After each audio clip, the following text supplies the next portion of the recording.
एक बार देवताओं और असुरों के बीच लंबा युद्ध हुआ जिसमें देवता बुरी तरह से पराजित हो गए। इसका कारण यह था कि देवताओं ने महर्षि दुर्वासा के श्राप से अपना तेज खो दिया था। कमजोर पड़े देवताओं ने भगवान विष्णु की शरण ली।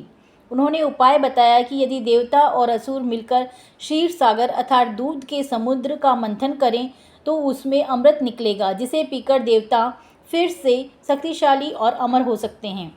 इस कार्य के लिए मंदराचल पर्वत को मंथन दंड अर्थात मंथनी बनाया गया और नागराज वासुकी को रस्सी के रूप में उपयोग किया गया। देवता और असुर दोनों ने मिलकर पर्वत को समुद्र में स्थापित किया, लेकिन पर्वत डूबने लगा।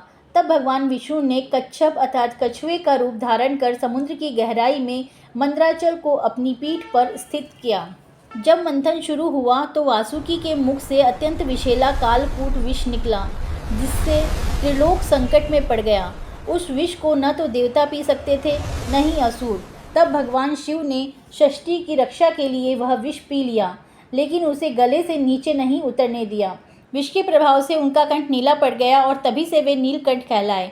इसके बाद मंथन जारी रहा और क्रमशः 14 रत्न निकले, जिनमें कामधेनु, दूध देने वाली गाय, ऐरावत, इंद्र का हाथी, उच्चैःश्रवा घोड़ा, कल्प वृक्ष, इच्छा पूर्ति करने वाला वृक्ष, अप्सराएं, चंद्रमा, विष्णु की पत्नी लक्ष्मी और अंत में भगवान धन्वंतरी अमृत कलश लेकर प्रकट हुए।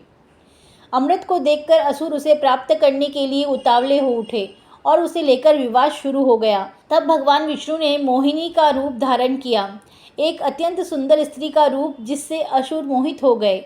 मोहिनी ने चालाकी से अमृत देवताओं को पिला दिया और असुरों को वंचित कर दिया। हालांकि एक असुर स्वर्ण भानु ने छल से देवताओं की पंक्ति में बैठकर अमृत पी लिया, लेकिन सूर्य और चंद्रमा ने उसे पहचान लिया।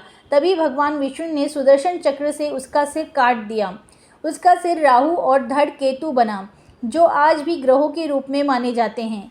इस प्रकार समुद्र मंथन की यह कथा न केवल अमृत की प्राप्ति की गाथा है, बल्कि यह दर्शाती है कि जब देवताओं और असुरों अर्थात अच्छे और बुरे तत्व मिलकर कार्य करते हैं, तब भी ईश्वर की कृपा और धर्म के आधार पर ही अंतिम विजय होती है। यह कथा कर्म, सहकार्य, बलिदान, संयम और ईश्वरीय न्याय का प्रतीक है, जो आज भी गहराई से भारतीय संस्कृति और चिंतन में समाई हुई है।